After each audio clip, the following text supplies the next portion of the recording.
Niin. Ensimmäinen koskireissu 2025. Käydään vähän siigaa, mikä meininki Vantaan koskella on. Katsotaan, saataisiko jotain.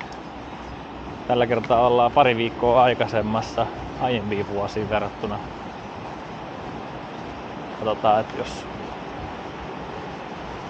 menis kerran nyt tälle, ettei vedet ole ehtinyt lämmetä liikaa vielä, niin kokeilemaan. Olisiko 5 astetta lämmintä ja huhtikuun puoliväli. Tässä on huhtikuun loppuun asti semmonen rajoitus, että pitää olla väkäisettömät koukut, niin semmosia nyt käytellään. Mielestäni lyttäsin noista, mitä aion käyttää, niin ne koukut. Vähän jotenkin matalalla vaikuttaa vesi olevan verrattuna niin kuin tähän ajankohtaan. En tiedä, kuvittelenko vaan vai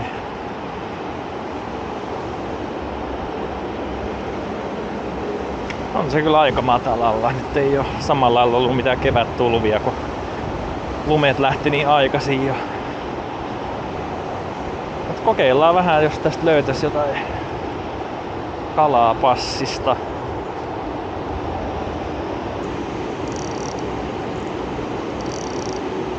Ei ihan hirveen tiukalle viitti jarrua pitää.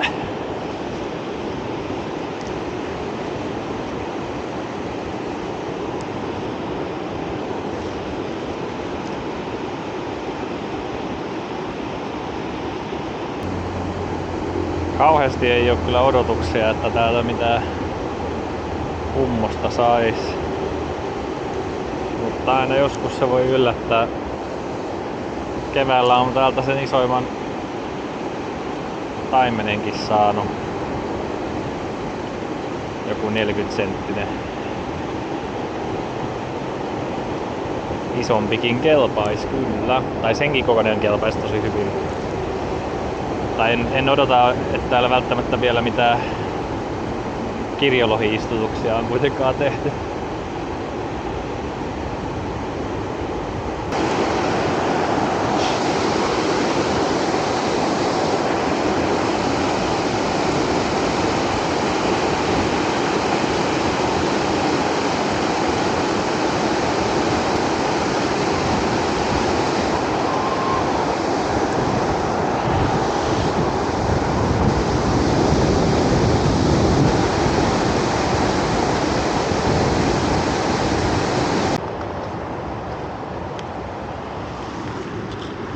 Tutkailin vähän ton Deeperin kanssa, miltä toi näyttää toi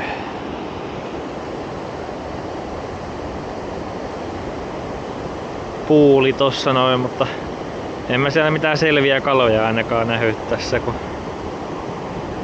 yritin seurailla.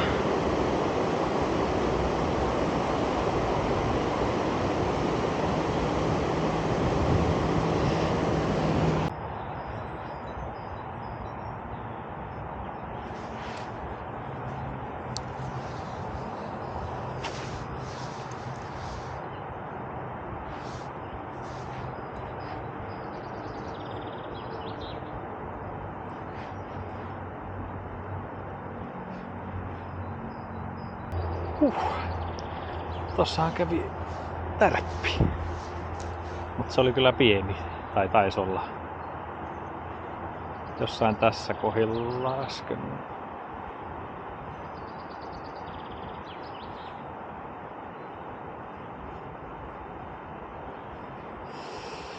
Pikku kala taisi käydä. Oisko ollut joku särkikala?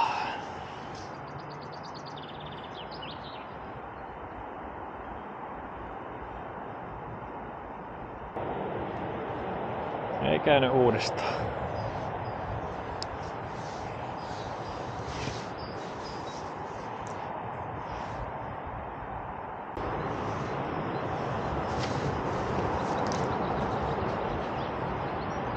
Hiljasta on ollut.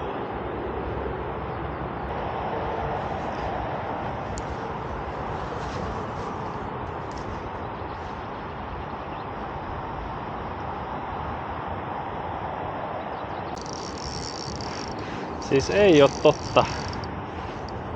Samat vedin kuin viime vuonna. Sama mikrojigi ja sama kohta. Ja sieltä iski joku. En tiedä onko taimen vai kirjolohi, mutta aika isolta se näyttää kuitenkin.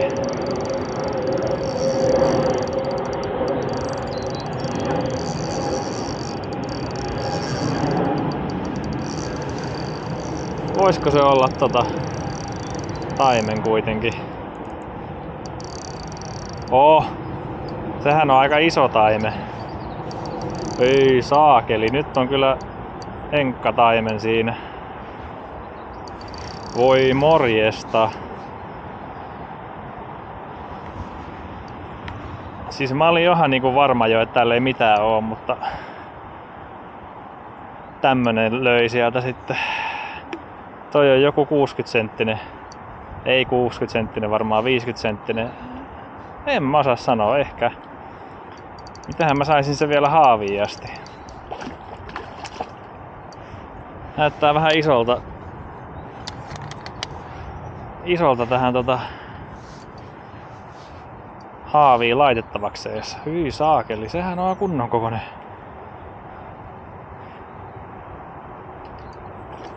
Varmaan antaa rauhassa väsyä. Nyt on kyllä nättiä. Ai saakeli. Tätä on tullut etittyä niinku 3-4 vuotta nyt tässä näin. Sais vielä haavia asti. Vitsi, se on iso. Ei morjesta. Nyt on kyllä vähän pelottaa tirtoa.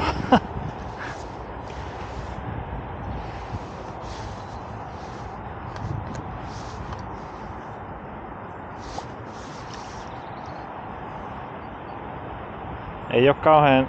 Tossa suupielessähän se on kiinni, mutta...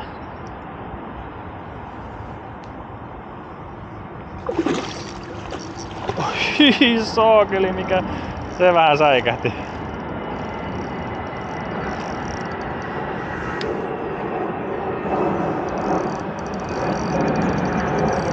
Siis vaikka tää pääsis karkuun, niin tää olisi jo nyt niinku...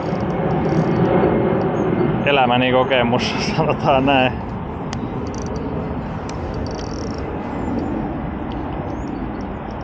Uskonut, et ikinä et itelle osuis siiman päähän tämmönen.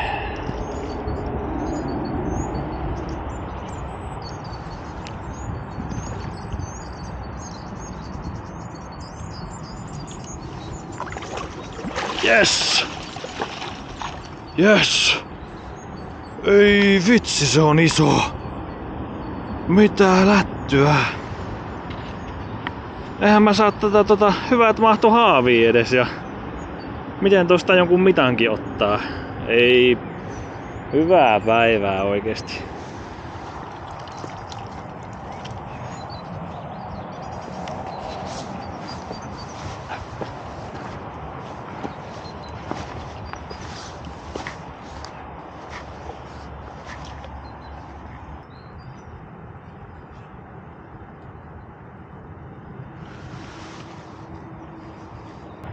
Se on semmonen 64 senttinen suurin piirtein. Voi hyvänen aika.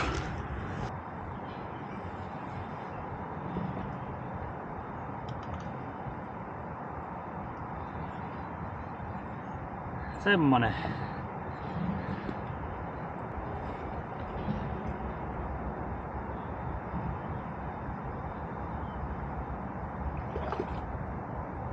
Sinne lähti. Voi morjesta.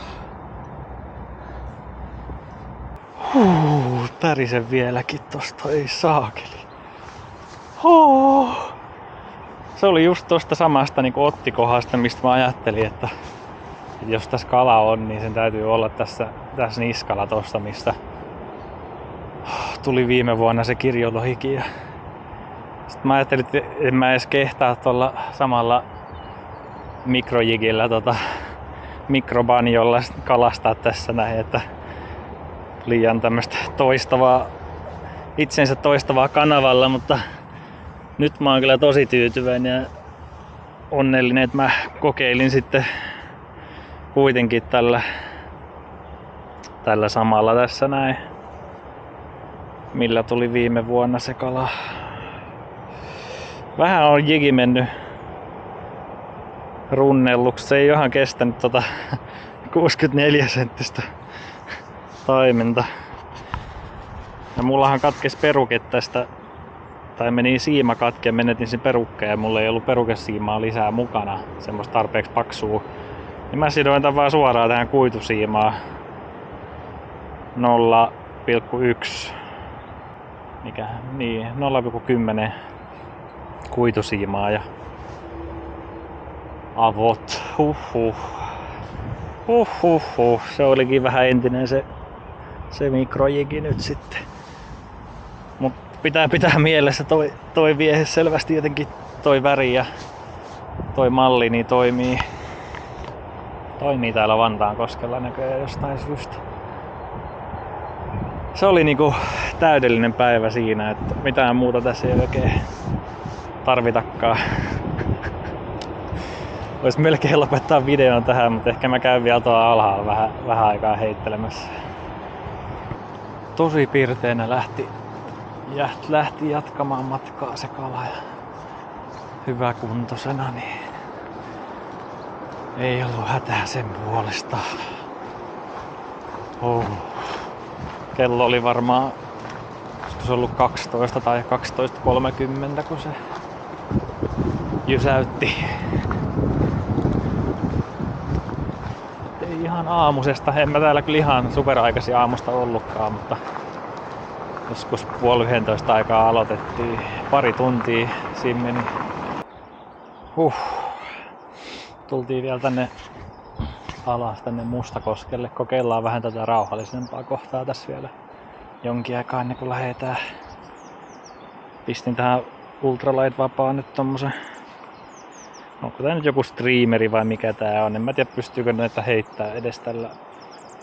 Kyllä näitä varmaan pystyy. Samalla lailla kuin noita nymfejä, niin katsotaan. Ui, tää on aika slow sync. Tää näyttää täydelliseltä. Katsotaan mitä me saadaan, jos tulisi täältä joku. Miksei vaikka ruokakalakin, joku kirjolohi voisi olla ihan kiva. Minkä sais viedä kotiinkin. Vähän huonosta suunnasta tuulee, tää ei oikein lennä kauhean kauas nyt sen takia. Tää on niinku todella tämmönen niinku slow sinkeri. Sopii kyllä täydellisesti tähän veden lämpötilaan.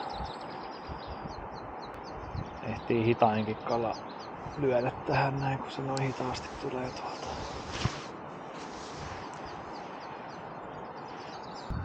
Täällä saa vähän pidemmälle heitettyä tällä mikrojigillä. Tässä oli äsken tärppi, kun annoin sen vajota tosi hitaasti tonne ihan pohjaan asti. Niin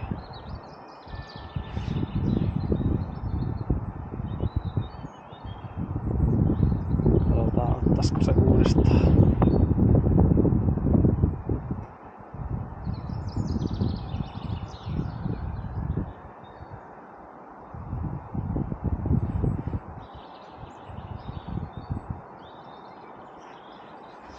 Mikä se oli? Joku oksa tai joku.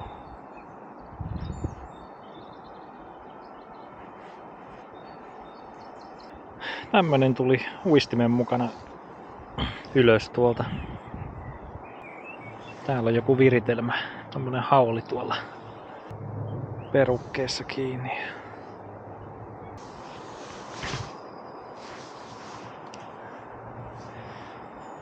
Joo, eiköhän me kohta pikkuhiljaa aleta lopettelemaan.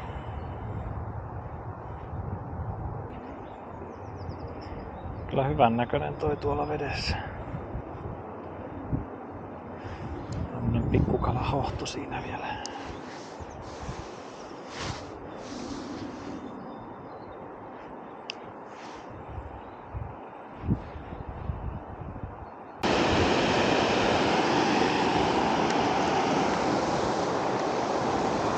Joo, se oli semmonen video tällä kertaa. Ei ollut monta tapahtumaa, mutta se yksi oli kyllä tärkeämpi kuin monta pienempää tapahtumaa, että sellainen aloitus koskikaudelle ja tälle vuodelle melkeinpä. Ei tässä hirveän montaa kalaa tänä vuonnakaan ole vielä tullut.